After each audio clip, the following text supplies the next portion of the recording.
Mutual inductance of solenoid.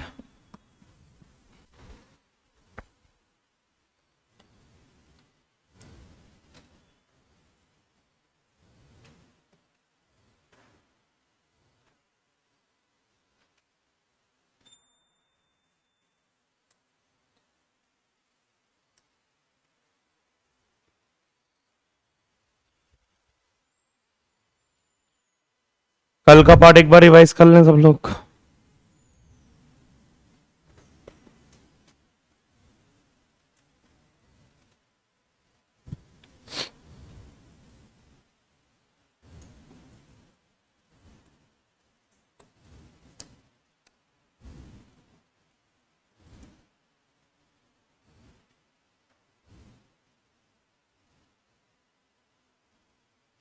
ये एक solenoid है जिसका एरिया ए है, लेंथ एल है। ये प्राइमरी कॉइल है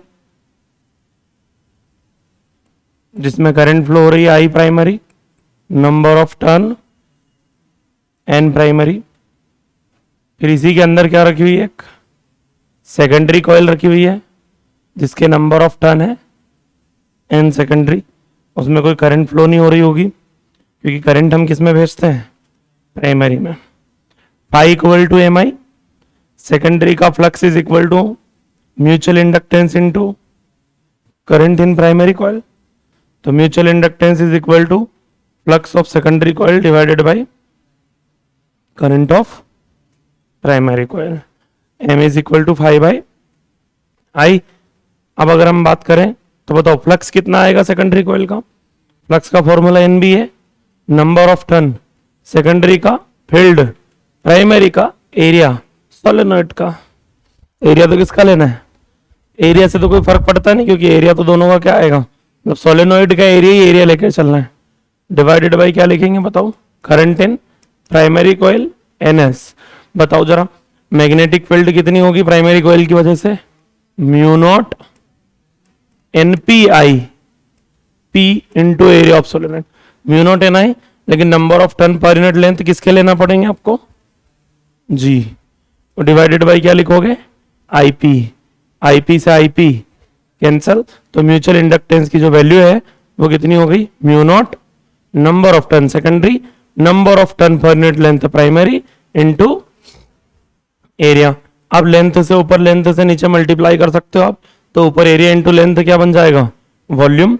तो बताओ म्यूचुअल इंडक्टेंस और नीचे वाली जो लेंथ है वो एन एस बाई एल क्या बन जाएगा, small N S, number of turn per unit length. तो बताओ क्या लिखेंगे, म्यू नॉट बोलो N S N P into volume. तो ये म्यूचुअल इंडक्टेंस की एक वैल्यू ये भी हो सकती है, या आप ऐसा बोल सकते हो कि mutual inductance per unit volume की वैल्यू अगर पूछे तो क्या टिक कर क्या होगे, म्यू नॉट एन एस। ठीक है, वो जो भी चेंजेस होंगे, जो भी डेरिवेशन पूछा जाए वो यहां से डिराइव करना पड़ेगा आप लोगों को। क्लियर, छापिए।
छाप लिया। कल के टेस्ट में क्या मार्क्स है? 302।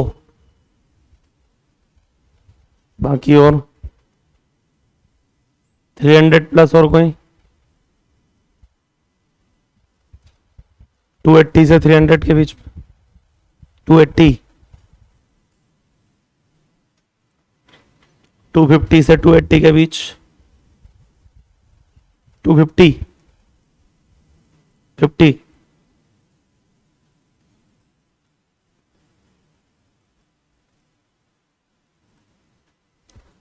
बढ़े आगे। ये म्यूचुअल इंडक्टेंस खत्म हो गया आपका, ठीक है। अब थोड़ा सा आगे बढ़ते हैं। हेडिंग लिखिए concept of inductor. Concept of inductor.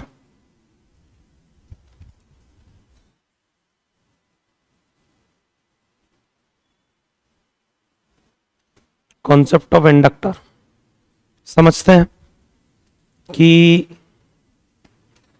क्या होता है। जैसे मान लो मैं आपको बोलूं कि मेरे पास मतलब पूरे इलेक्ट्रोडायनेमिक्स की अगर हम बात करें, इलेक्ट्रोडायनेमिक्स मतलब इलेक्ट्रोस्टेट से लेकर के तो ईएमआई तक जो भी इलेक्ट्रिक सर्किट के अंदर जुड़ते हैं, एसी में भी, ठीक है, कौन कौन सी चीजें हो सकती है? या तो बैटरी होगा, बैटरी को आप बहुत अच्छे से जानते हैं मेरे हिसाब से, ठीक है। एक होता है रजिस्टर, एक होता है कैपेसिटर, और एक होता है इंडक्टर। ये कुछ सर्किट एलिमेंट्स होते हैं। सर्किट एलिमेंट्स मतलब इलेक्ट्रोडायनेमिक्स में सर्किट्स में आपको यही चीजें देखने को मिलती है। मॉडर्न फिजिक्स और जोड़ दूंगा तो डायोड और आ जाएंगे। मॉडर्न फिजिक्स जोड़ देंगे तो एक चीज और आ जाएगी, कौन? पीएन जंक्शन, डायोड, है ना। तो वो डायोड की बातें तो अभी हम नहीं करेंगे। अभी मैं इन चार चीजों पर डिस्कशन करना चाहता हूं। क्या आप इन चारों को जानते हैं अच्छे से? कौन क्या होता है? बैटरी क्या होता है? बैटरी बैटरी है, सेल जो हम मार्केट से लेके आते हैं वो भी एक बैटरी है, सेल जो वॉच वगैरह में लगाते हैं। और भी बहुत सारी बैटरी, टाइप्स ऑफ बैटरी होती है। तो बैटरी के बारे में हम जानते हैं। रजिस्टर किसको बोलेंगे? नहीं, वो तो रेजिस्टेंस है, वो फिजिकल क्वांटिटी है जो करंट के फ्लो को अपोज करती है। रजिस्टर होता कैसा है, दिखता कैसा है? ऐसे दिखता है, ऐसा हम बनाते हैं। रजिस्टर क्या होता है? ये रजिस्टर है। अरे ये एक वायर क्या है? जो भी इसका रजिस्टिविटी होगा रो, लेंथ एल और एरिया ऑफ क्रॉस सेक्शन है। अरे वायर ही तो रजिस्टर है। ये जो दिख रहे हैं जितने वायर, ये सब क्या है? सब रजिस्टर है। एक वायर होना चाहिए, वो क्या है? रजिस्टर है। हम बनाते ऐसे हैं, इसका मतलब ये नहीं कि रजिस्टर ऐसा कुछ होता होगा कि ऐसे ऐसे करना पड़ेगा इसको तब जाके रजिस्टर बनेगा। नहीं, ये रजिस्टर है क्या? हाँ है ना। तो एक सिंपल वायर जो है वो क्या होता है? रजिस्टर होता है। बहुत सारे रजिस्टर हैं अपने आसपास, ठीक है। कहीं से भी एक वायर का टुकड़ा उठा लो, वो क्या है? रजिस्टर। कैपेसिटर ये कुछ होता है, क्या होता है? दो प्लेट्स लेना पड़ेंगी, ठीक है, पैरेलल प्लेट्स, ठीक है, पॉजिटिव चार्ज नेगेटिव चार्ज। तो ये कॉन्सेप्ट होता है भाई कि ये एक पूरा एक क्लोज डिवाइस होता है जिसमें दो प्लेट्स लगी हुई होती हैं पैरेलली। एक पे पॉजिटिव चार्ज देते हैं, एक को कैसा चार्ज देते हैं? नेगेटिव, जो हम ऑलरेडी पढ़ चुके हैं। कैपेसिटर में भी कौन सा? पीपीसी, पैरेलल प्लेट कैपेसिटर, जिसके बारे में हम ऑलरेडी पढ़ चुके हैं। किसमें? कैपेसिटर में। ये क्या होता है? कभी इसको देखा है? इंडक्टर क्या होता है? मैं बताता हूं इंडक्टर क्या होता है। ये क्या है? रजिस्टर। ये बन गया इंडक्टर। अब ये है रजिस्टर, ये बन गया इंडक्टर। ऐसा क्यों? इससे क्या फर्क पड़ता है? इसी से तो फर्क पड़ता है। क्या फर्क पड़ता है बताता हूं। मतलब एक वायर को फोल्ड कर दो तो वो क्या बन जाता है? इंडक्टर। फिर वो रजिस्टर नहीं रहता? रहता है। वायर है भैया, वो तो उसकी रजिस्टिविटी ऐसा थोड़ी ना कि फोल्ड करने पर रजिस्टिविटी चले गई, लेंथ चले गई या एरिया चलेगा। रो एल बाई है उसमें है, तो रजिस्टेंस तो वो है ही है, साथ में वो इंडक्टर भी बन गया। तो वो रजिस्टर भी है और क्या है साथ में? इंडक्टर भी है। दोनों है साथ में। एल और आर हमेशा साथ में होते हैं प्रैक्टिकल लाइफ में, फिजिक्स में नहीं। फिजिक्स ऐसा बोलती है कि जो इंडक्टर है वो इंडक्टर है, उसका रेजिस्टेंस मत मानना, जबकि ऐसा हो ही नहीं सकता। भाई इंडक्टर कैसे बनाओगे? किसी वायर को फोल्ड करके। अब जिस वायर को फोल्ड करोगे उसका रेजिस्टेंस कुछ तो होगा ना, ऐसा कौन सा वायर उठा के लेके आगे जिसका रेजिस्टेंस नहीं है। लेकिन फिर भी अगर आपको फिजिक्स में बोला जाए आइडियल इंडक्टर, तो ओनली उसका क्या क्या मान के चलेंगे हम? इंडक्टेंस, क्या? एल। और अगर आइडियल नहीं बोला, नॉर्मल इंडक्टर की बात कर रहे हैं, तो उसमें दोनों चीजें होती है, इंडक्टेंस भी होता है और रेजिस्टेंस भी होता है। तो इंडक्टर जो है वो एक सिंपल वायर की फोल्डिंग है। इस फोल्डिंग से क्या हुआ? मतलब एक वायर सीधा था तो ये क्या था? रजिस्टर। इसी वायर को ऐसे फोल्ड कर दिया तो ये क्या बन गया? ये इंडक्टर बन गया।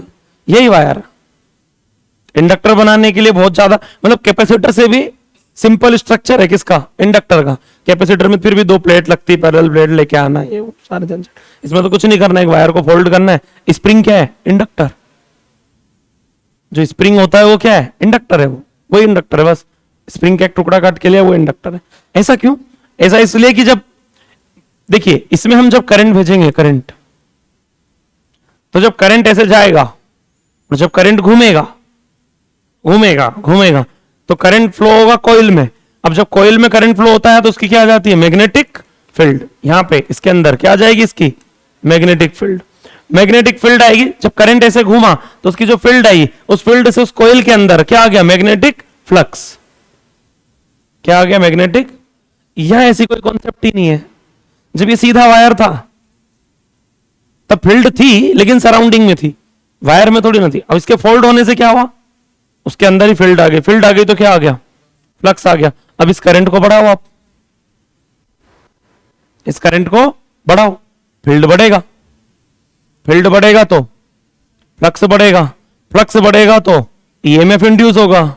इंडक्शन दिखाता है, तभी तो नाम क्या है? इंडक्टर। ठीक है। कैसे किसका इंडक्शन आया? खुद की वजह से आया, किसी दूसरे की वजह से? खुद की वजह से। खुद का ही करंट बदला खुद में, इसलिए इसको क्या बोलते हैं? Self induction. और इसीलिए इसका कभी भी म्यूचुअल इंडक्टेंस नहीं दिया होता है, हमेशा एल दिया होता है। क्या? Self inductance. अच्छा, सेल्फ इंडक्टेंस और म्यूचुअल इंडक्टेंस दोनों की जो यूनिट होती है वो क्या होती है? हेनरी होती है। तो क्या आपको कॉन्सेप्ट ऑफ इंडक्टर समझ में आ रहा है? थोड़ा थोड़ा। इंडक्टर क्या है? कुछ नहीं है, एक वायर। अच्छा, मान लो मैं इस करंट को नहीं बढ़ाऊं, मैं कांस्टेंट रखूं, 2 एम्पियर ही रखूं, तो बोले फिर ये और ये एक ही बात है। अगर आप करंट को 2 एम्पियर ही रखोगे तो करंट कांस्टेंट, करंट कांस्टेंट तो फील्ड कांस्टेंट, फील्ड कांस्टेंट तो फ्लक्स कांस्टेंट, और फ्लक्स कांस्टेंट तो इंडक्शन नहीं आएगा, तो कहीं का इंडक्टर। ठीक है। फिर ये ऐसे ही बिहेव करता है, कैसा? स्ट्रेट वायर जैसा। फिर ये स्ट्रेट वायर है, ये कौन सा इंडक्टर है? भाई इंडक्टर का कॉन्सेप्ट तो, ये इंडक्टर अपना काम तो तब करेगा, मतलब इंडक्टर का काम क्या है? इंडक्शन लाना। ठीक है। ईएमएफ इंड्यूस करना या जो भी है उसमें इंडक्शन होना चाहिए। तो उसमें इंडक्शन तो तब होगा ना जब करंट कैसा हो? वेरिएबल। कांस्टेंट करंट में इंडक्टर इंडक्टर थोड़ी ना है, वो तो रजिस्टर है ओनली। नहीं आया है समझ में? क्या बोलना चाह रहा हूं मैं? इंडक्टर इंडक्टर तब बोल पाएंगे उसको, इंडक्टर को, जब वो उसमें करंट क्या कर रहा हूं? वेरी कर रहा हूं। कांस्टेंट करंट में तो वो स्ट्रेट वायर है। क्या बिहेवियर? उसका कुछ बिहेवियर नहीं है। उसका बिहेवियर ही उस चीज पर टिका हुआ, किस पे? फ्लक्स चेंज होने पे। और फ्लक्स चेंज करने के लिए आपको फील्ड चेंज करना पड़ेगी, और फील्ड चेंज करने के लिए आपको करंट चेंज करना पड़ेगी। जब करंट वेरी कर रहा होगा तभी इंडक्टर का कुछ ना कुछ फंक्शन आपको देखने को मिलेगा, अदरवाइज वो कोई काम नहीं करता है। वायर, एक फोल्डेड वायर, ऐसे निकल जाएगी करंट 2 एम्पियर। और क्या कुछ आ रहा समझ में कि नहीं आ रहा? ठीक है। मान लिया कि ये एक इंडक्टर है जिसका सेल्फ इंडक्टेंस है कितना? एल। और इसमें जो करंट है वो बढ़ रहा है। इसमें करंट, क्या अब आपका इंडक्टर काम करेगा? जी हाँ करेगा। अरे अब क्या इंडक्टर काम करेगा? क्या? हाँ करेगा ना। क्यों? वेरिएबल करंट है, करंट बढ़ रहा है। इसका जो चेंजिंग रेट है करंट का वो दिया रहता है आपको, कितने एम्पियर पर सेकंड से बढ़ रहा है, 3 ampere per second, 4 ampere per second. मतलब आपको क्या मिलेगा? di/dt। क्या मिलेगा? di/dt, rate of change in current आपको मिलता है हमेशा।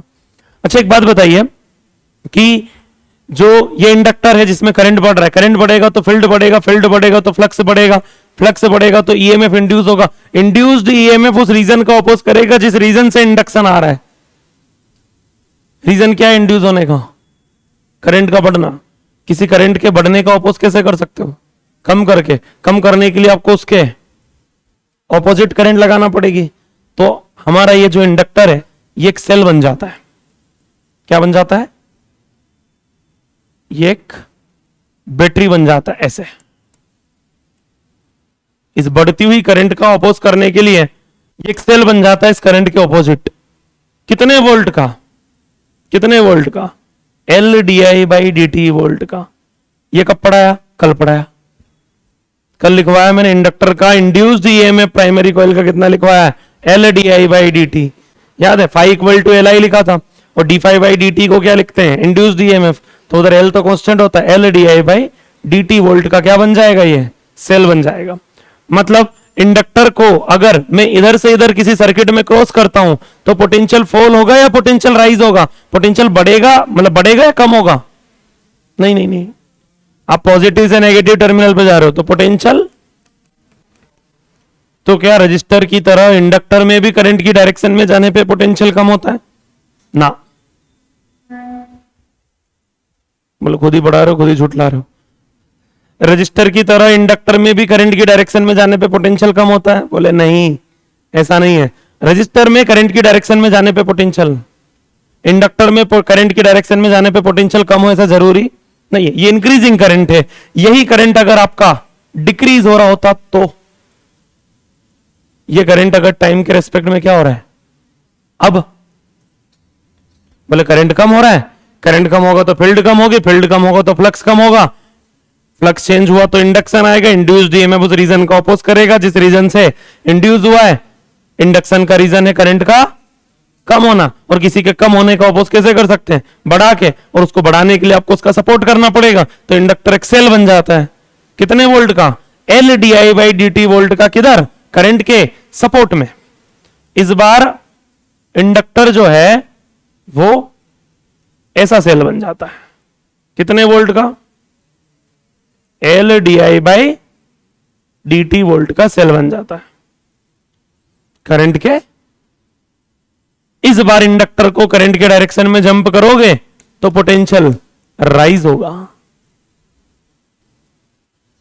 तो इंडक्टर में बिल्कुल दिमाग मत लगाइएगा कि करंट के डायरेक्शन में जाने पे कम होता है कि बढ़ता है। प्रॉपर आपको सेल सोचना पड़ेगा, प्रॉपर सोचना पड़ेगा कि करंट इंक्रीज हो रहा है तो उसको उसका अपोज करेगा करंट के ऑपोजिट। सिंपल सी याद रखो, बढ़ते हुए करंट के ऑपोजिट बैटरी बनती है और घटते हुए करंट के सपोर्ट में, क्योंकि घटते हुए को बढ़ाना है, बढ़ते हुए को घटाना है, अपोज करना है जो हो रहा है उसका। तो इंडक्टर एक बैटरी बनता है कितने वोल्ट का? L D I by D T volt का। किधर? बोले डिपेंड करेगा करंट के ऑपोजिट या करंट के सपोर्ट में। वो इस बात पे डिपेंड करेगा कि करंट इंक्रीजिंग है या डिक्रीजिंग है। इंक्रीजिंग है तो उसके ऑपोजिट, और डिक्रीजिंग है तो उसके। आया समझ में कि नहीं आया? छापिए। हारे का सहारा इंडक्टर हमारा, छापिए। ये बिहेवियर है किसका? इंडक्टर का।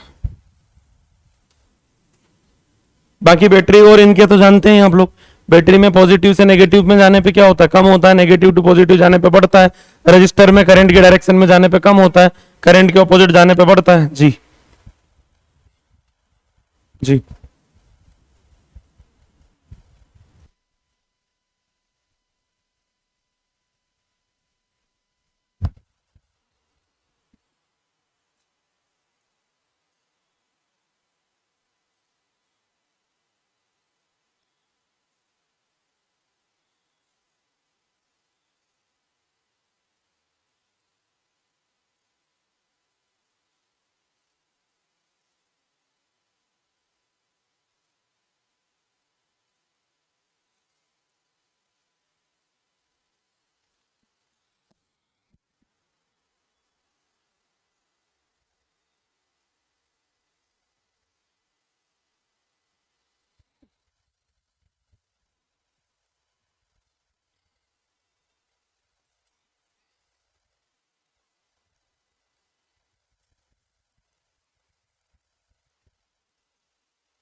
हो गया?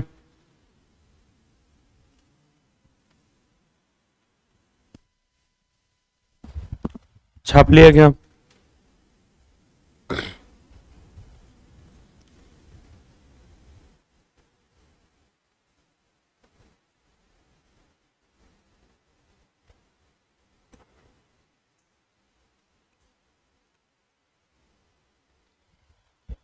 नीट 2025 का एक क्वेश्चन करता हूं। हो गए? लिख लिया क्या आप लोगों ने?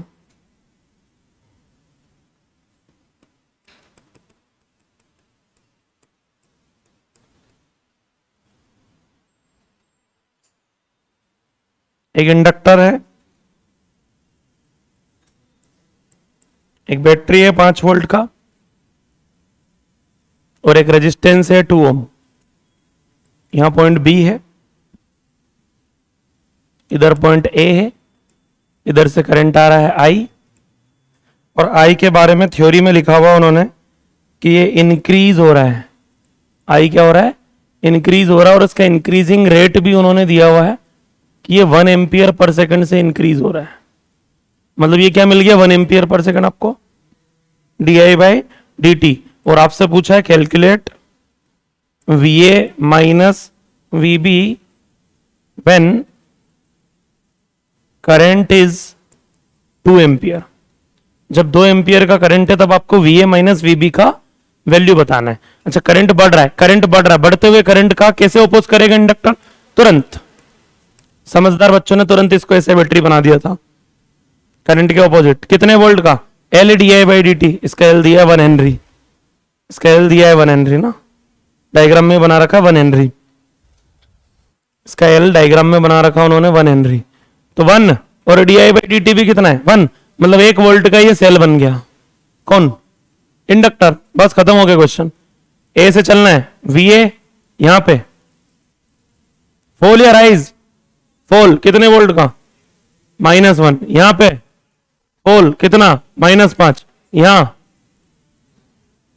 रजिस्टर में करंट के डायरेक्शन में जाओगे तो फॉल होगा कितना? I R. आई कितना है? ये 2 उसी के लिए दिया था, रेजिस्टेंस के लिए, और आर 2। तो यहां इक्वल टू बी पे पहुंच गए, वी बी -10। इधर आके क्या बनेगा? +10। तो V A minus V B is equal to 10 volt. बस ये आंसर है।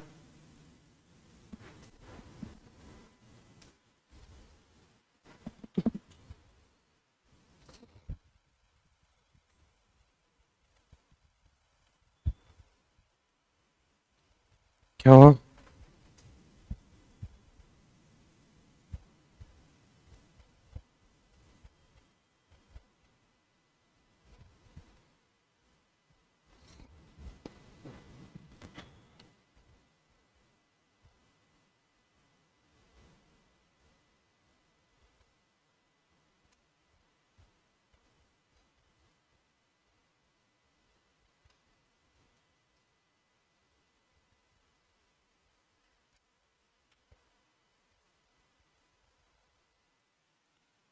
बढ़े आगे।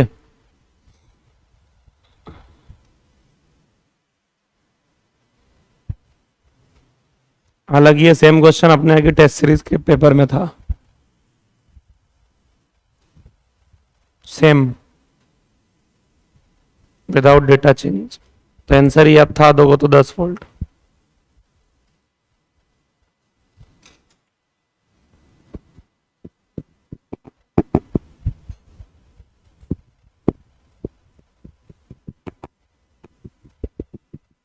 ज्यादा टेस्ट देने का यही फायदा होता है कि वैरायटी जो है वो देखी देखी सी लगती है एग्जाम में।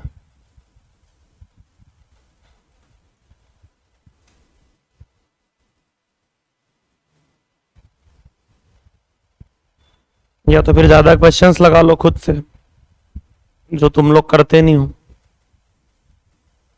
तो ज्यादा टेस्ट देके ही किया जा सकता है फिर। बड़े आ गया। ये इंडक्टर का बिहेवियर है भैया, ठीक है। Next, energy stored in inductor. Inductor में कितना एनर्जी स्टोर्ड रहता है। तो ये एक इंडक्टर है जिसका इंडक्टेंस कितना है L, और मान लो I करंट भी फ्लो हो रहा है, चाहे I करंट फ्लो हो रहा है कांस्टेंट, भले वो कोई बैटरी नहीं बना हुआ है लेकिन फिर भी उसके अंदर फील्ड तो है, फील्ड है, फ्लक्स है, फ्लक्स चेंज नहीं हो रहा है तो इंडक्शन नहीं आ रहा, लेकिन उसके अंदर फील्ड तो है, और फील्ड में वो एनर्जी स्टोर करके रखता है, potential energy, magnetic potential energy, जिसकी वैल्यू रहती है ½ Li²। कितनी रहती है ये याद रखना आपको लेटर, ठीक है। एनर्जी स्टोर्ड कितनी रहेगी ½ Li²। फिर अगली हेडिंग पे आते हैं, कॉम्बिनेशन ऑफ इंडक्टर। तो आप ऐसा बोल सकते हो कि जैसा रजिस्टर का होता है बिल्कुल वैसे ही आएगा। कॉम्बिनेशन ऑफ इंडक्टर में दो चीजें पढ़ेंगे हम, कौन कौन सा बताओ, सीरीज और सीरीज में एल इक्विवेलेंट को क्या लिखोगे L1 प्लस L2 प्लस, और पैरेलल कॉम्बिनेशन में 1/L equivalent equal to, detail नहीं लिखवाऊंगा आपकी मैं, सारे सेम हो तो क्या करना है, ठीक है।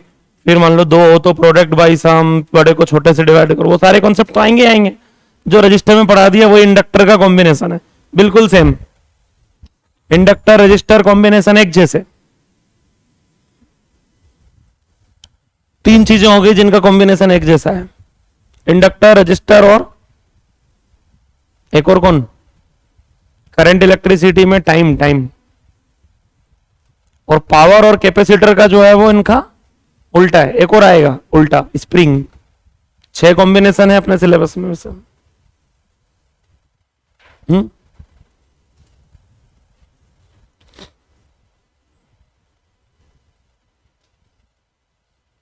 वैसे तो और भी है, कॉम्बिनेशन ऑफ लेंस है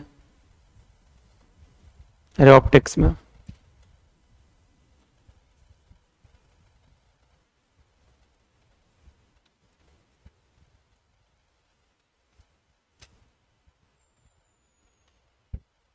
कितनी एनर्जी स्टोर करता है ये ½ इसका,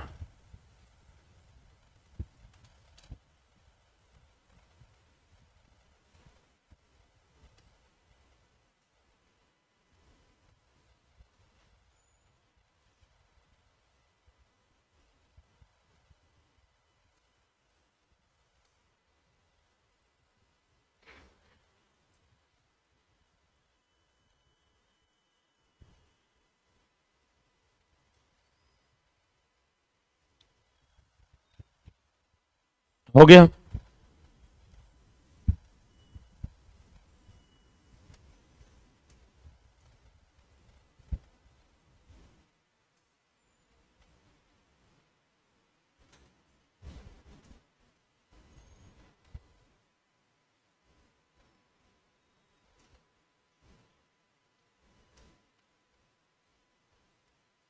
आइडियल इंडक्टर का क्या मान के चलोगे, इंडक्टेंस या रेजिस्टेंस, ओनली इंडक्टेंस, रेजिस्टेंस कुछ नहीं होता है, जबकि ऐसा सच में होता होगा क्या, सच में तो दोनों चीजें होती है, इंडक्टेंस भी होता है और, क्योंकि इंडक्टर बनाओगे तो वायर से ही, और उसी वायर का कुछ तो रेजिस्टेंस होता होगा ना। हेडिंग लिखिए, inductor and capacitor in DC circuits, inductor and capacitor in DC circuit.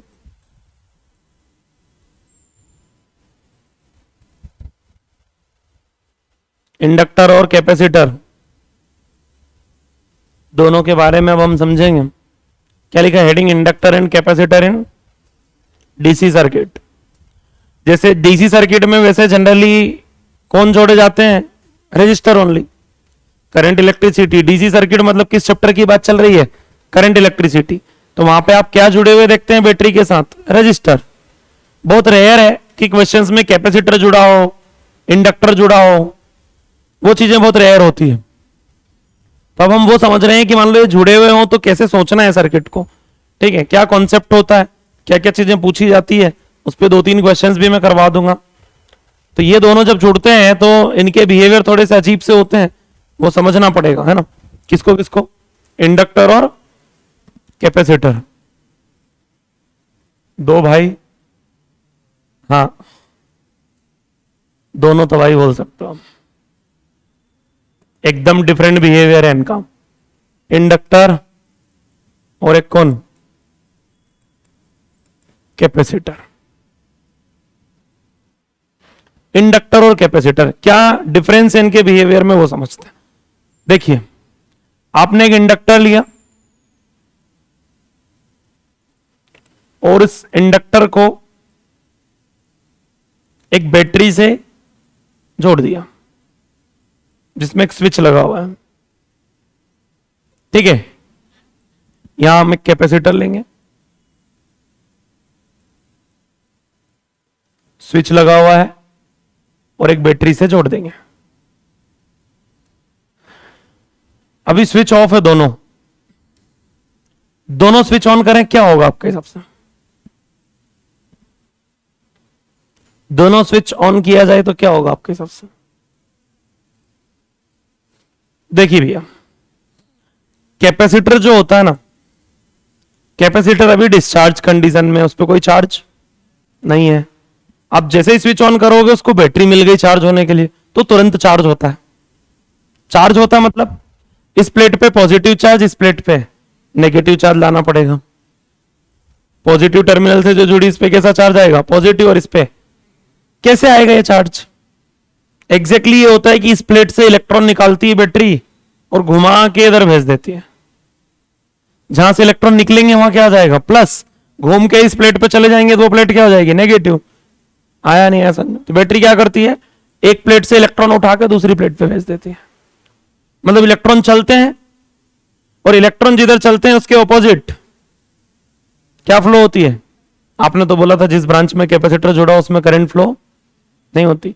जब तक ये चार्ज हो रहा है तब तक होती है, और जब ये चार्ज हो जाएगा फिर नहीं होती। मतलब करंट केवल उतने टाइम के लिए फ्लो होती है जब तक ये चार्ज हो रहा है। अब वो टाइम कितना होता होगा?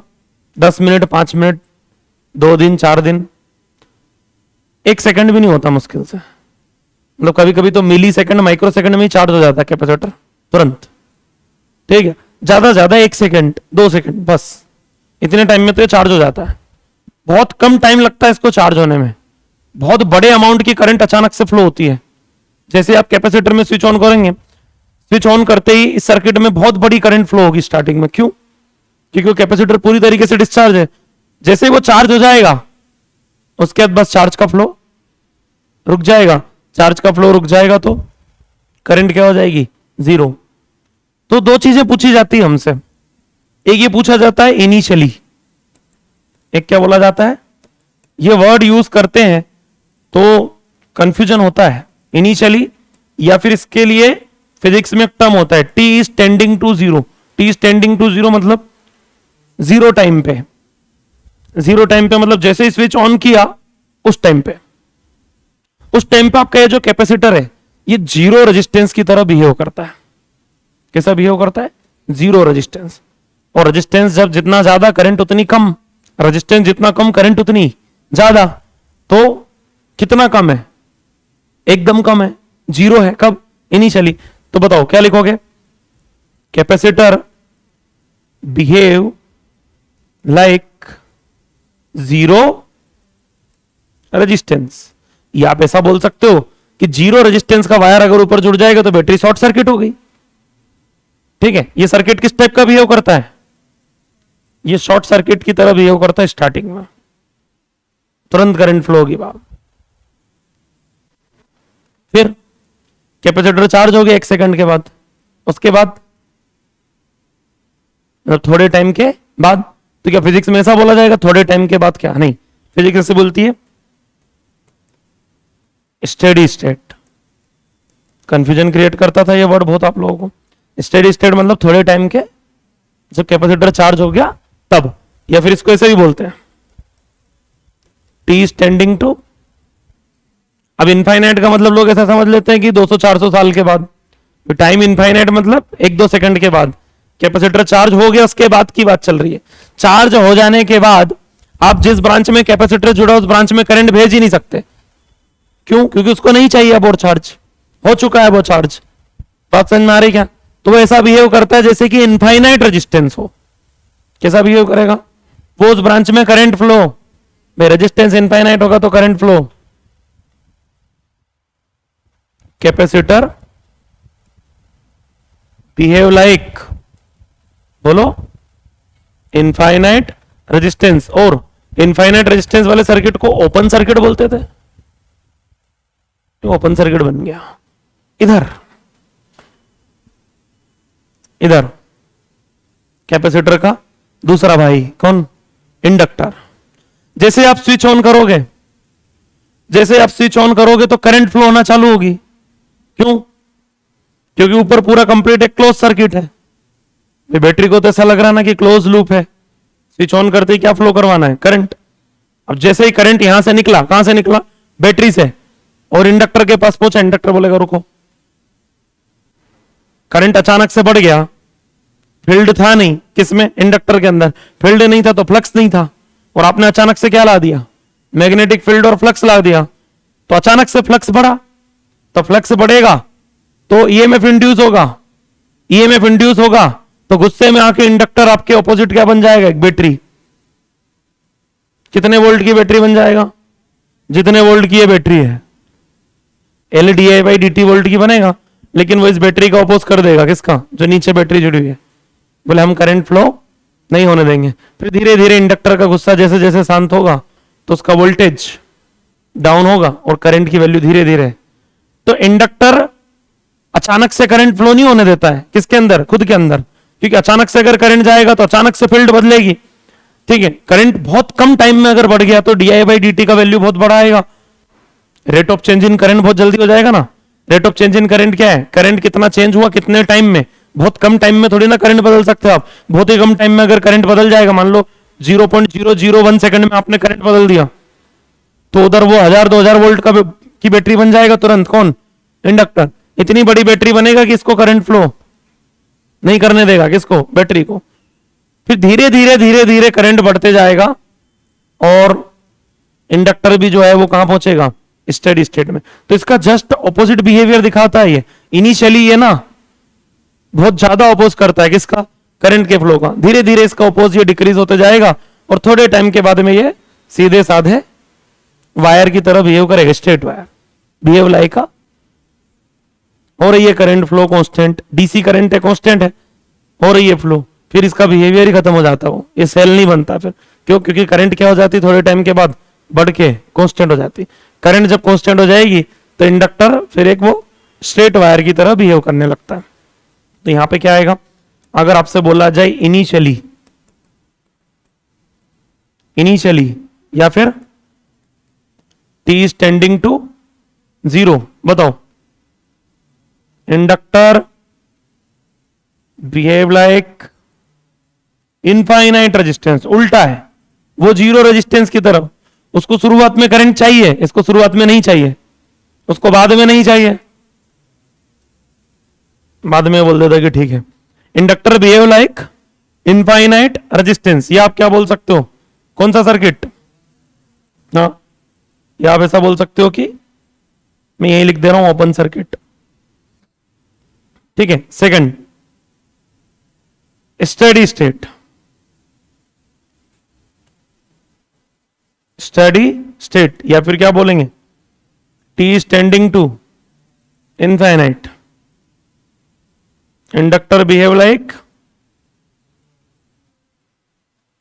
स्ट्रेट वायर और जीरो रेजिस्टेंस। भाई जीरो रेजिस्टेंस तब बोल सकते हैं जब ये आइडियल इंडक्टर हो। भाई ये जीरो रेजिस्टेंस तब बनेगा जब ये आइडियल इंडक्टर हो, जिसका कोई रेजिस्टेंस ना हो। अब पता चले जिस वायर से मिलकर बना हो उस वायर का ही रेजिस्टेंस है, तो फिर रेजिस्टेंस तो रहेगा इंडक्टर में। हाँ, आइडियल इंडक्टर है तो कैसा बिहेव करेगा? बिहेव लाइक का जीरो रेजिस्टेंस। जीरो रेजिस्टेंस मतलब क्या बोल सकते हैं अपन? शॉर्ट सर्किट फिर।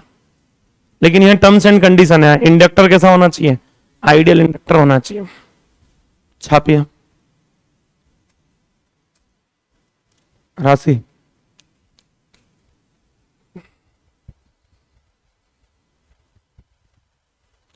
अगर तुम्हारी तबीयत खराब है, सोना ही है तो घर जाके सो ना।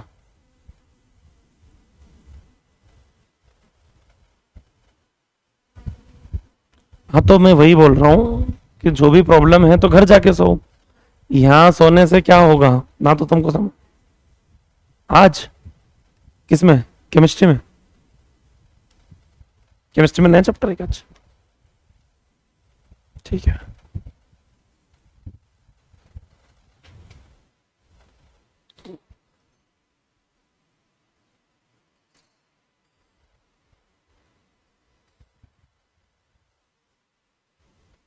सेल्फ स्टडी रूम में चले जाया करो ऐसा रहे तो, क्योंकि सोते हुए को देख के मुझे नींद आती है।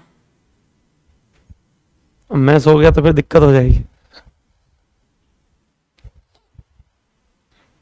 मेरी तो नींद भी नहीं खुलती फिर 3-4 घंटे।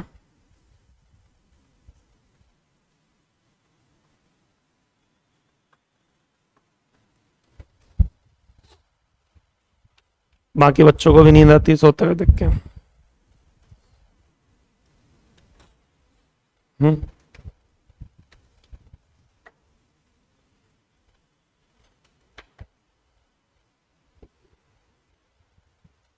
किस प्रकार का एनिमल है इंसान भी।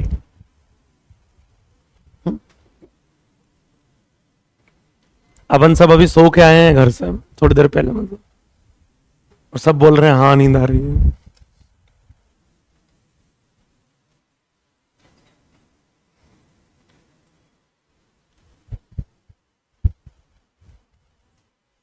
हम्म। क्या हो गया?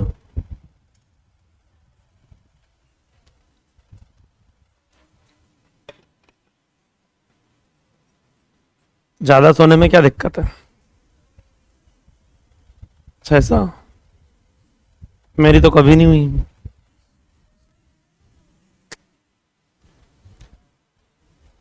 15-20 घंटे भी सो लूं तो ऐसा कोई, ऐसा तो कभी नहीं लगा।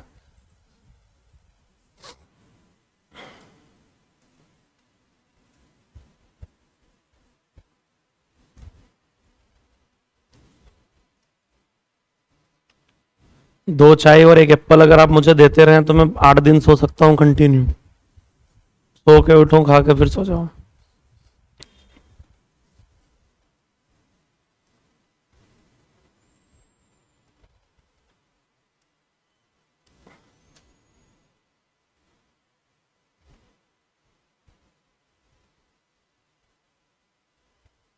हो गया?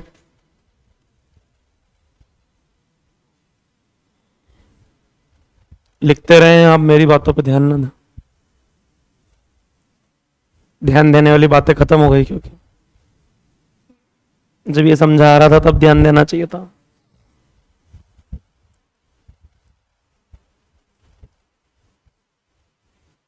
बाकी सोना और जागना तो आप मेडिकल कॉलेज में जाके सीख ही जाएंगे कि रात को जगना होता है, दिन में सोना होता है।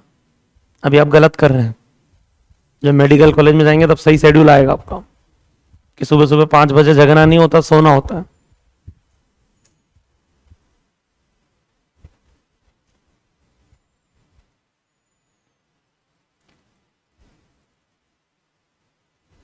लड़कों को तो मजे ही आ जाएगा, गवर्नमेंट कॉलेज में चलेगा।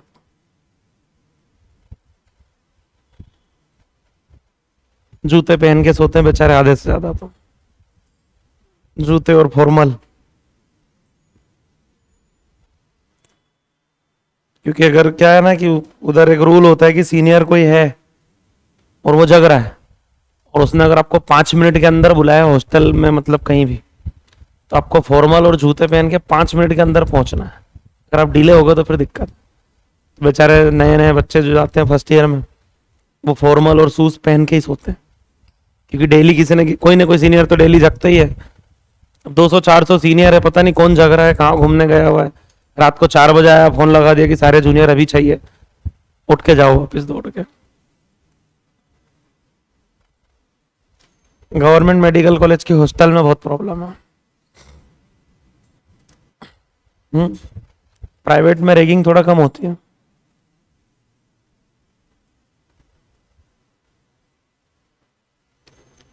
गवर्नमेंट में फिर बाहर रहना ठीक रहता है, हॉस्टल में रहने में समस्या है।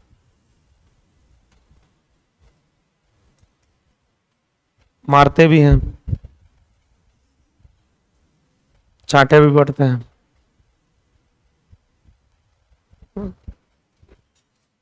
और 2-3 सीनियर अगर इकट्ठा हो गए तो फिर तो हो गया काम आपका,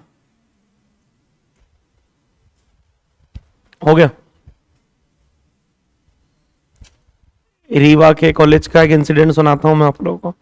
अभी मेरा एक स्टूडेंट वो बता रहा था कि मतलब मुझे एक सीनियर ने बुलाया रात को 2 बजे, और बाहर ग्राउंड में ऐसे बोतलें पड़ी रहती हैं, हालांकि वहां सब सारी बोतलें पड़ी होती, पानी दारू सबकी है ना। तो उसने बोला कि गिनो कितनी है, तो बोले मैंने उनको गिना, तो गिन के बोले जो काउंटिंग आ रही थी कुछ ऐसी आ रही थी 11 या 12 ऐसे कुछ 12 बोतल। तो बोले सर 12 है, बोले नहीं 13 है। तो वहां आपका एक रूल होता है कि आपके सीनियर ने बोला कि हाथी उड़ रहा है तो उड़ रहा है, तो उसने बोला जी सर 13 है। इतने में उस सीनियर का दोस्त आ गया वहां पे, बोले बोतल गिन के बता कितनी है। तो बोले मैंने गिन के बताई, अब थी तो 12 लेकिन बोलना 13 था क्योंकि वो सीनियर खड़ा था जिसने थोड़ी देर पहले 13 बोला। बोले सर 13 है। बोले मुझे तो 12 दिख रही है। अब बेचारा ना 12 बोल सकता ना 13। तो बोले कि मुझे पता था इन दोनों सीनियर में से ज्यादा खराब कौन सा है, ठीक है। तो 13 वाला जो था वो ज्यादा मारता पीटता होगा, तो उसने बोल दिया कि सर 13 ही है। तो 12 वाला लेके गया सुबह 10, मतलब रात को 2 बजे से सुबह 10 बजे तक रूम के गेट के बाहर खड़ा रखा उसको, यहीं खड़े यहीं ड्यूटी देना। तो बोले वो कुछ चेस वेस खेलते रहे, मैं खड़ा रहा, चाय लगे, बोले चाय लेके आ, पानी लेके आ। तो ऐसा होता है वहां पे। अब वो फंस गया, ना 12 बोल सकता ना 13 बोल सकता, कुछ और तो बोल नहीं सकते। 14 अगर बोल दिया तो दोनों गलत हो गए, तो और समस्या जीवन में। तो ऐसा हो जाता है, 2 लोग हो जाते तो फिर तो दिक्कत ही है। चलो आगे बढ़ते हैं, मजे भी आते हैं हालांकि बाद में याद करो चीजें। तो आगे बढ़ते हैं, इस पे क्वेश्चंस करते हैं।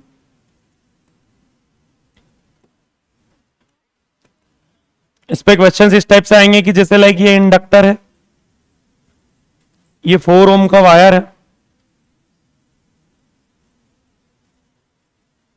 यहां पे ये 2 ओम, सॉरी एक मिनट वैल्यू चेंज कर रहे हैं अपन। ये 6 ओम वायर है, ये 3 ओम वायर है,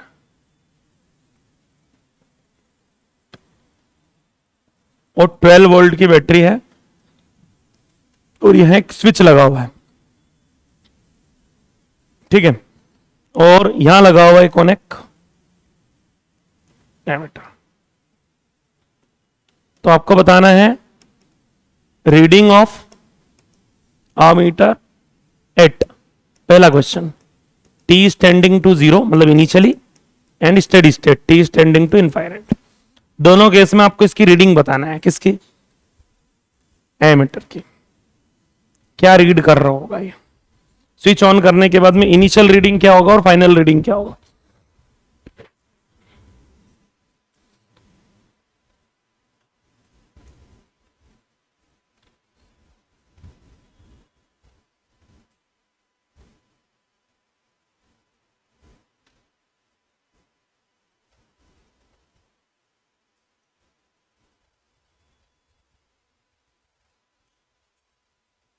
अपने यहां से खंडवा में है कपिल, कपिल को जानते हो ना, बहुत सारे लोग जानते हो। उसने उससे नाम पूछ लिया, तो उसका नाम पूरा नाम है कपिल देव चौहान, तो उसने बोल दिया कपिल देव चौहान। तो बोले कपिल देव को जानता है, बोले हाँ जानता हूँ, क्रिकेटर है। क्या करता था, बोले ऑलराउंडर था, बॉलिंग और बैटिंग दोनों करता। तू क्या करता है, तो बोले बॉलिंग आती बैटिंग नहीं आती। तो बोले आज से लेके पूरे साल भर शाम को 5 बजे, कॉलेज 4 बजे खत्म होते हैं, 5 बजे ग्राउंड पे आएगा और 5 से 7 तू बॉलिंग करेगा सारे सीनियर्स को। साल भर उस बंदे ने 2 घंटे डेली बॉलिंग करी है ग्राउंड पे जाके। वो बैटिंग करते थे सब, वो अकेला बॉलिंग करता था।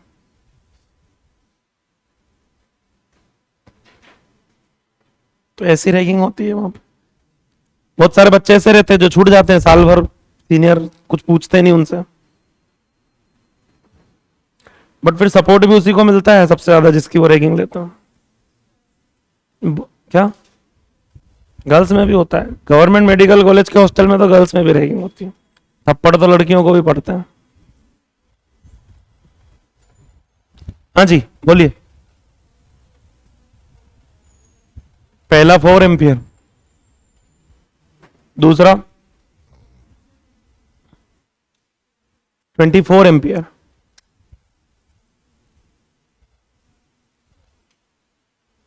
24 एम्पियर नहीं आएगा। पहला ठीक है। देखिए इनिशियली ये इंडक्टर कैसा बिहेव करेगा, अरे इनिशियली ये कैसा बिहेव करेगा, इनफाइनाइट रेजिस्टेंस, तो इस ब्रांच में कोई भी करंट फ्लो नहीं होगी, तो जो भी करंट यहां से निकल के जाएगी वो नीचे वाली ब्रांच से ही फ्लो होना है। तो सर्किट का रेजिस्टेंस कितना काउंट करोगे, 3, तो I equal to V by R, voltage 12, resistance 3, तो करंट का वैल्यू कितना हो जाएगा। ये ऊपर वाली ब्रांच में तो करंट फ्लो नहीं होने देगा ना वो शुरुआत में, इंडक्टर इंडक्टर, कैपेसिटर होता तो ऊपर वाली ब्रांच में ही करंट फ्लो होने देता हूं। अरे कैपेसिटर होता तो फिर क्या होता, कैपेसिटर वाले केस में तो वो जीरो रेजिस्टेंस की तरह बिहेव करता है। अभी ये इनफाइनाइट है तो इनफाइनाइट 6 के साथ जुड़ के इनफाइनाइट बन गया, आया कि नहीं आया समझ। तो ऊपर वाली ब्रांच में करंट फ्लो नहीं होगा, फिर स्टेडी स्टेट में ये क्या होता है, स्ट्रेट वायर बन जाता है। अब स्ट्रेट वायर बन जाएगा तो दोनों रेजिस्टेंस रोल में आ जाएंगे, अब 6 भी और 3 भी, तो 6 और 3 का पैरेलल कॉम्बिनेशन 2, तो I equal to V by R, voltage 12 और रेजिस्टेंस 2, तो करंट कितना हो जाएगा। तो पहले रीडिंग आएगी 4 एम्पियर, फिर रीडिंग आएगा 6 एम्पियर।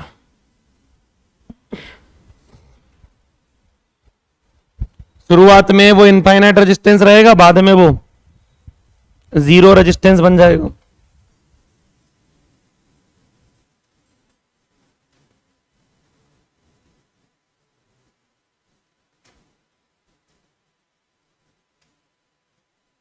हो गया।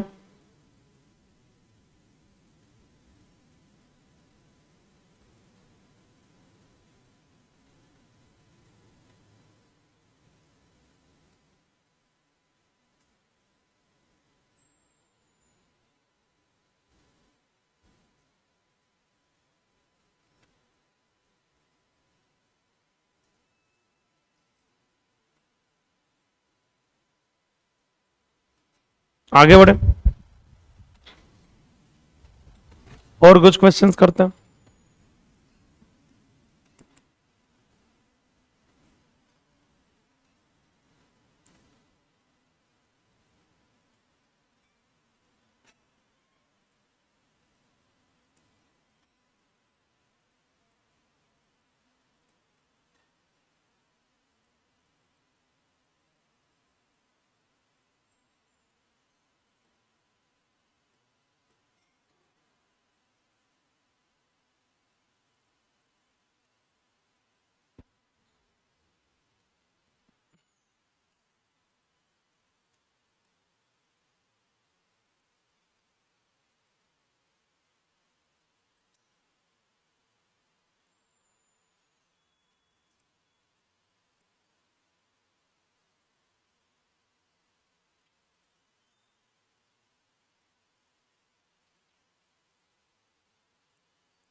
बोलिए।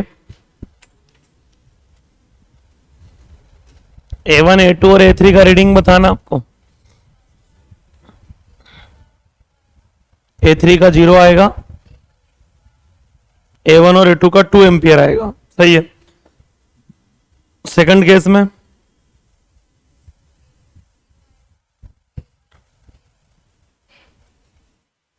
सही है।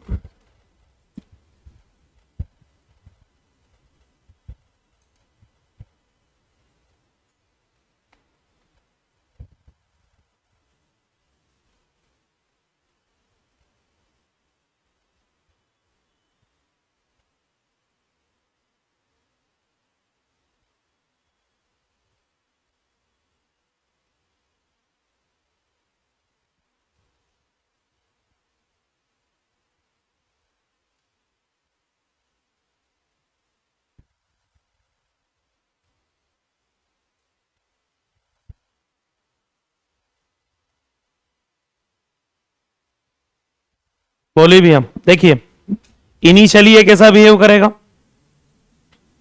इनफाइनाइट रेजिस्टेंस, और जब ये इनफाइनाइट रेजिस्टेंस है तो जो भी करंट यहां से निकलेगा वो नीचे से घूम के आएगा ऐसे, हाँ ना। तो I equal to V by R, voltage कितना है 10, रेजिस्टेंस 4 वहां आ रहा है और एक ये है 5, तो 10/5 कितने एम्पियर, तो 2 एम्पियर यहां से निकलेगा ऐसे ऐसे घूम के आएगा, हाँ ना। तो A2 और A1 का रीडिंग कितना होगा 2 एम्पियर, और A3 में कोई करंट नहीं जा रहा तो उसका रीडिंग क्या आएगा 0। तो बताओ फर्स्ट केस में A1 और A2 इनकी दोनों की वैल्यू कितनी हो जाएगी 2 एम्पियर, और A3 का जो वैल्यू है वो क्या हो जाएगा 0। अब जैसे स्टेडी स्टेट में जाओगे तो स्टेडी स्टेट में ये जो वायर है ये 0 रेजिस्टेंस बन जाता है, ये क्या बन जाता है, तो जो भी यहां से करंट निकलेगी वो पूरी करंट वही लेके जाएगा, नीचे नहीं जाने देगा। अब नीचे वाली ब्रांच में अब करंट फ्लो क्यों नहीं होगी, क्योंकि ऊपर 0 रेजिस्टेंस जुड़ा हुआ, शॉर्ट सर्किट हो गया ऊपर, है ना। तो ये वायर हट जाएगा, तो अब करंट यहां से जो निकलेगा वो ऐसे निकल के जाएगा, हाँ ना। तो रास्ते में रेजिस्टेंस कितना आ रहा है, अच्छा ये मान लो आइडियल इंडक्टर नहीं होता, इसका कुछ ना कुछ रेजिस्टेंस होता, तो फिर दोनों का पैरेलल कॉम्बिनेशन निकालते, हाँ ना, फिर उसमें ये 1 जोड़ते फिर आंसर आता।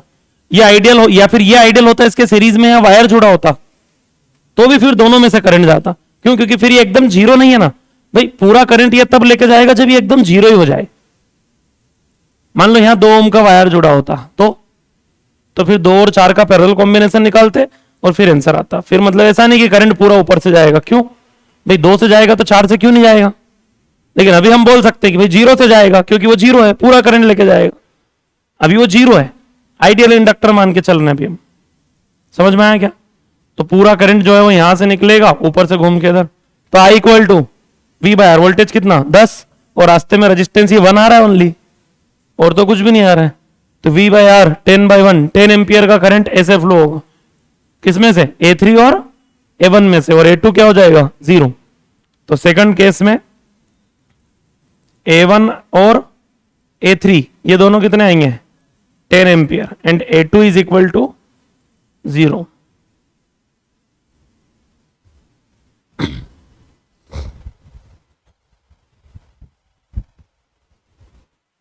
इस केस में क्या था, यहां पे अगर A1 A2 A3 बोल दिए होते तो इसी क्वेश्चन में इसको A1 मान लें, यहां एक मान ले क्या A2, यहां क्या मान लू मैं A3, तो बताओ पहले केस में नीचे से आएगा करंट पूरा I equal to V by R 12/3 4 ampere A1 और A2 की रीडिंग, A1 और A2 का रीडिंग कितना हो जाएगा बोलो 4 एम्पियर, और A3 का रीडिंग 0। और सेकंड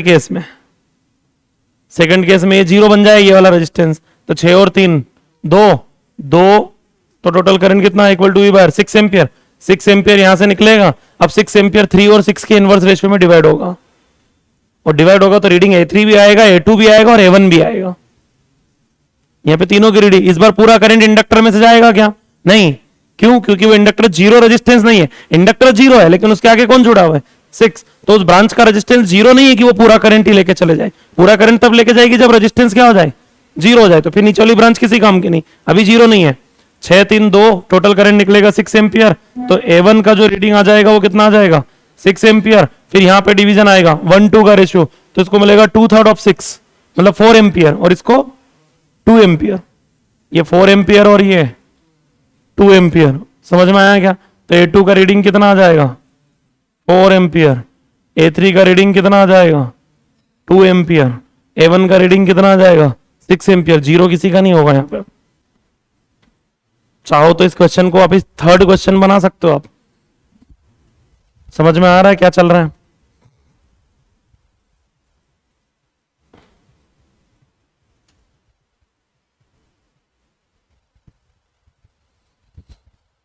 क्योंकि इंडक्टर कैपेसिटर जुड़े हुए आते हैं तो कहानी बहुत सिंपल रहती है वैसे, लेकिन कॉन्सेप्चुअली समझना पड़ेगा, कब पूछा है क्या पूछा है, कौन कैसा बिहेव करेगा, वो चीजें देखना पड़ेगी।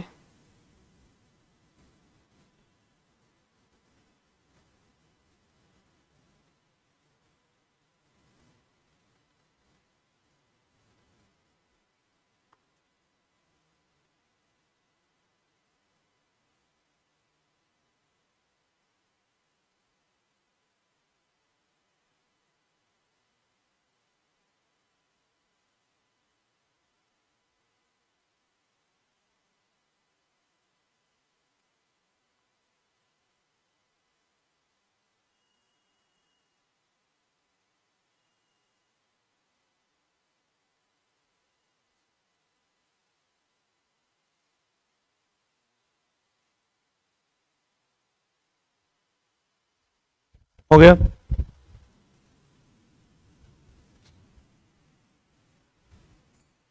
लिखना था क्या? लिख लिया।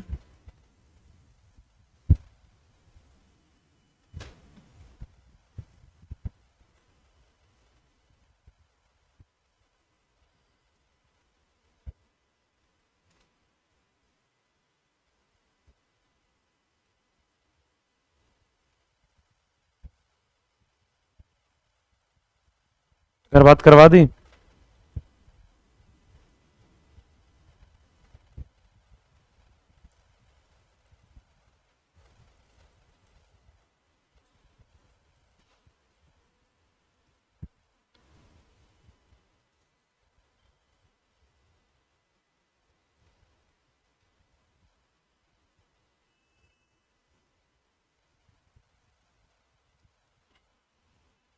अगला क्वेश्चन।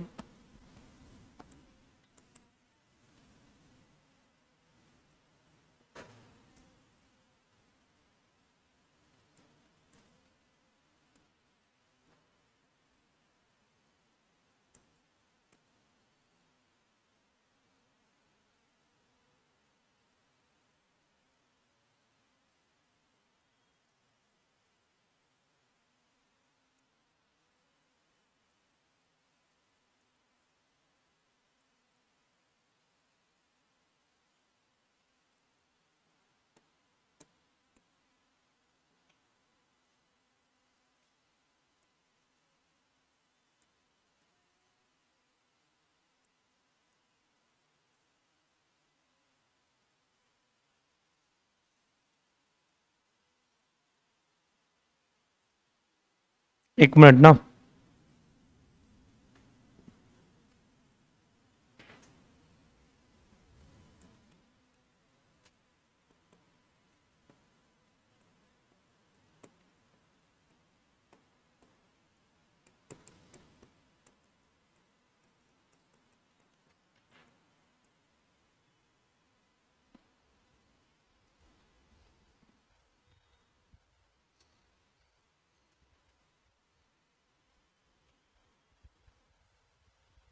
तेरी बनती नहीं क्या आंसर?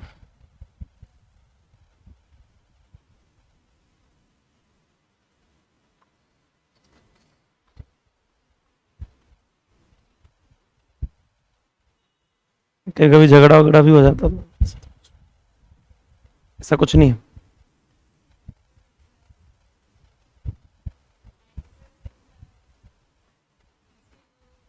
अच्छा दिखाई नहीं दे रहा था मेरे को। बोली भैया इतनी देर में आंसर आ जाना चाहिए।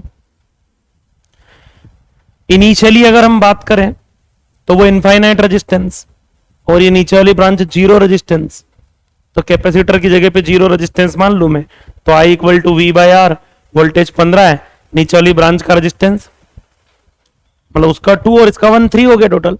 5 एम्पियर का करंट निकलेगा बैटरी से इनिशियली, और 5 एम्पियर A1 और A2 दोनों की रीडिंग होगी। बोलो हाँ या ना? A1 और A2 दोनों 5 एम्पियर रीड करेंगे और A3 क्या रीड करेगा? 0 एम्पियर। और सेकंड केस में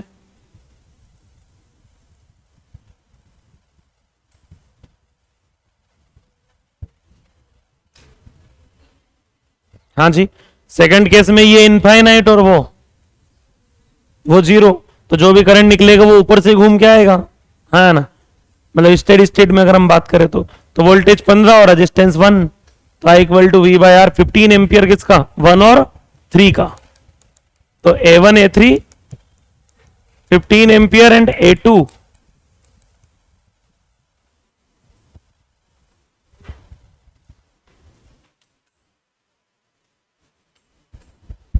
मेरे हिसाब से समझ गए अब आप करना क्या है। ठीक है, तो इस क्वेश्चन के बाद अगली हेडिंग लिख लीजिए, लास्ट हेडिंग चैप्टर की, ट्रांसफॉर्मर।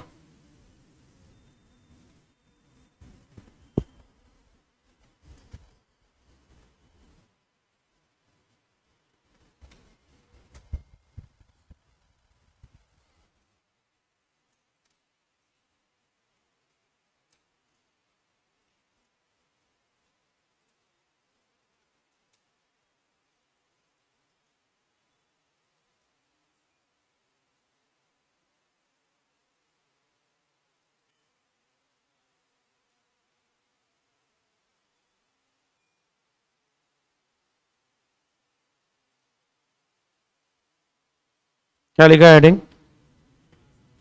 ट्रांसफॉर्मर। क्या काम होता है ट्रांसफॉर्मर का?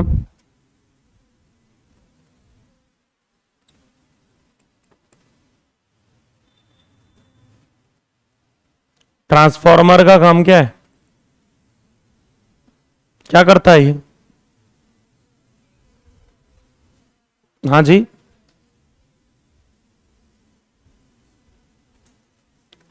कोई जानता है ट्रांसफॉर्मर का काम क्या है? करंट को एसी को डीसी में, ऐसा कुछ।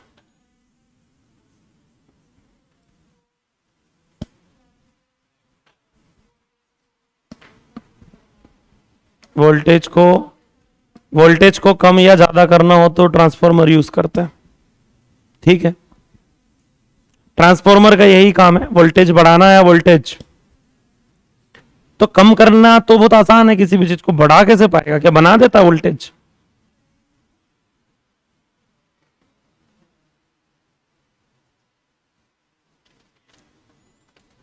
देखिए, ये एक डिवाइस है जिसका नाम है ट्रांसफॉर्मर। इधर 5 एम्पियर का करंट आ रहा है 2000 वोल्ट पे।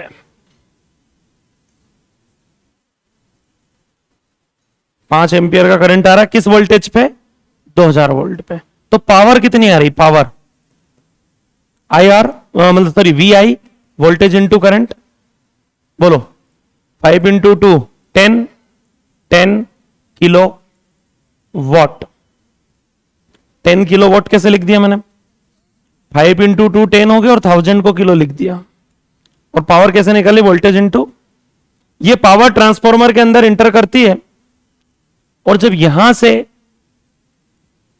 जो वायर निकला उसमें ऐसा देखने को मिल रहा है कि करंट जो है वो 50 एम्पियर हो गई और वोल्टेज हो गया 200 वोल्ट। ये इनपुट और इधर आउटपुट। आउटपुट पावर कितनी है? Voltage into current. वही उसके लिए इस ट्रांसफॉर्मर को आइडियल होना पड़ेगा जिसमें एनर्जी लॉस, हालांकि ऐसा कभी होता नहीं है कि 10 किलोवाट और आउटपुट दोनों सेम नहीं होते, कभी भी ये कमी निकलती थोड़ी सी, कुछ ना कुछ लॉस होता ही होता है। लेकिन अभी मैं ट्रांसफॉर्मर को क्या मान के चल रहा हूं? Ideal transformer. क्या किया इस ट्रांसफॉर्मर ने? जो पावर आ रही थी उस पावर को बढ़ा दिया, घटा दिया। बोले पावर को बढ़ाना तो किसी के बस का काम है ही नहीं भाई, एनर्जी बना कैसे सकता है? ठीक है, और एनर्जी अगर ये बना ही रहा है कौन? ट्रांसफॉर्मर, तो फिर इतनी दूर दूर से जहां पे हम इलेक्ट्रिसिटी बना रहे हैं वहां से सप्लाई क्यों ला रहे हैं? इसी से बोल दो यही बना के घर में भेज दे, वहां बनाने की जरूरत ही नहीं पड़ेगी। डैम मत बनाओ। डैम क्यों बना रहे हो? पावर बनती तो वहां है ना, कहां पे? हाँ, मतलब जहां भी बनती है प्लांट पे। ठीक है, तो वहां से वो सप्लाई आती है हाई वोल्टेज लो करंट पे, उस पावर को इंदौर तक भेजना है। अब इंदौर तक लाने के लिए बहुत ज्यादा करंट का वैल्यू नहीं भेज सकते। क्यों?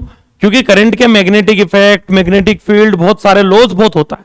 अगर हाई करंट पे पावर आएगी ना प्लांट से इंदौर तक, इंदौर सिटी तक, तो उसके लॉस बहुत ज्यादा है। तो वहां से जो पावर भेजी जाती है उसका क्या क्या मतलब? नहीं, पावर तो उतनी है। देखिए, ये भी 10 किलोवाट है और वो भी 10 किलोवाट है, लेकिन दोनों में डिफरेंस है। वो 2000 वोल्ट पे और ये ओनली 200 वोल्ट पे। तो जहां पे बनती है इलेक्ट्रिसिटी वहां से कैसे आती है? हाई वोल्टेज पे आती है और लो करंट पे आती है, जिसका लॉस काफी कम होता है। हाई वोल्ट पे भेजने का रीजन ये होता था कि लॉस कम हो। फिर आती है इंदौर में, इंदौर सिटी का एक प्लांट होता है, वहां बहुत सारे ट्रांसफॉर्मर लगे होते हैं, उनमें वो सप्लाई आती है। वो ट्रांसफॉर्मर उसको थोड़ा सा कन्वर्ट करते हैं। जैसे मान लो वहां से 20,000 वोल्ट पे आ रही है तो वो ट्रांसफॉर्मर उसको 2000 वोल्ट पे भेजेंगे। ठीक है, फिर वहां से सप्लाई होती है कहां पे? मोहल्लों में, गलियों में। ठीक है, किसी न किसी एक पर्टिकुलर एरिया में, जैसे गीता भवन पे आई। ठीक है, कितने वोल्ट पे आई? 2000 वोल्ट। कहां से आ रही है? इंदौर के किसी एक पर्टिकुलर सेंटर से वहां आ रही है। फिर यहां एक और ट्रांसफॉर्मर लगा होता है घर के बाहर, जो उस 2000 वोल्ट को और कम करके कितना कर देता है? 200 वोल्ट। क्यों? क्योंकि इनको कितना चाहिए? 220 वोल्ट। 220 वोल्ट का वोल्टेज इसको चाहिए। अब 220 वोल्ट का वोल्टेज अगर चाहिए तो जहां बन रहा है वहां से 220 वोल्ट का वोल्टेज तो नहीं भेज सकते, क्योंकि वहां से अगर 220 वोल्ट का वोल्टेज भेजेंगे तो करंट कितनी बड़ी हो जाएगी। क्यों? क्योंकि पावर तो बहुत भेजना है। इंदौर को कितनी पावर चाहिए?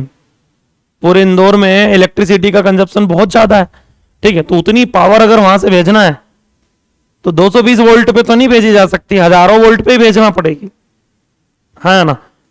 और बहुत ज्यादा वोल्ट पे भेजना पड़ेगी तब जाके इंदौर इतनी पावर आ पाएगी शायद। तो यहां पे कुछ तो यूज करना पड़ेगा जो वोल्टेज को कम कर दे, चाहे करंट को। अब अंदर करंट बढ़ जाए तो कोई दिक्कत नहीं, अंदर अगर करंट बढ़ जाए तो कोई प्रॉब्लम नहीं है, ठीक है। ये यहां पे थोड़ा बहुत लॉस भी होगा तो उसका बिल किसको देना है? हमको देना है, ठीक है। वो गवर्नमेंट का नुकसान है वहां से अगर आया तो कहीं ना कहीं अगर हम बात करें तो ये जो ट्रांसफॉर्मर है इसका नाम रखा गया स्टेप डाउन। ये कौन सा ट्रांसफॉर्मर है? क्या करता है स्टेप डाउन ट्रांसफॉर्मर? वोल्टेज कम करता है, करंट बढ़ाता है। जो वोल्टेज कम करेगा उसको करंट बढ़ाना ही पड़ेगा। क्यों? क्योंकि पावर तो जो आ रही सो आ रही ना, पावर तो उतनी रहेगी। और जस्ट ऑपोजिट कि मान लो 200 वोल्ट पे 50 एम्पियर का करंट आया, ठीक है। तो इनपुट पावर जो है वो कितनी हो गई बताओ? 10 किलोवाट। ट्रांसफॉर्मर लगा था, बाहर जब निकला करंट तो 5 एम्पियर पे निकला और 2000 वोल्ट पे निकला। और आउटपुट पावर भी मैं वही 10 किलोवाट मान के चल रहा हूं कि कोई भी लॉस नहीं हुआ। इस ट्रांसफॉर्मर का नाम रखा गया है क्या? Step up. इसने पोटेंशियल की वैल्यू को, तो ये कहां लगाते हैं हम? हमारे जीवन में तो मेरे हिसाब से स्टेप डाउन की जरूरत है। बाहर जो लगा वो कौन सा? Step up, step down.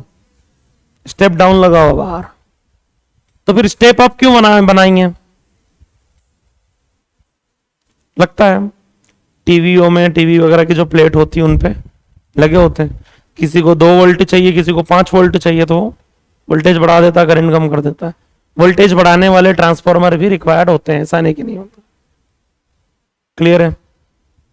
समझ में आ रहा है?